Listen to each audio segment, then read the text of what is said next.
Hello and welcome back to HardReset.Info. In this video I will show you how to delete apps on Android 2025. Let's begin.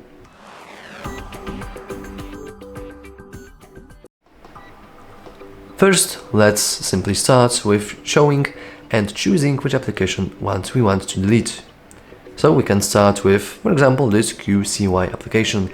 In order to delete it, we want to press and hold it, move it around, and as you can see, if we move it to the left upper corner, we will simply remove it from our home screen.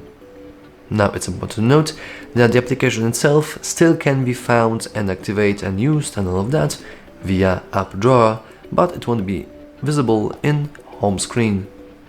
So anyway, that's all for this video. If you found it useful, remember to like and subscribe. Thanks for watching.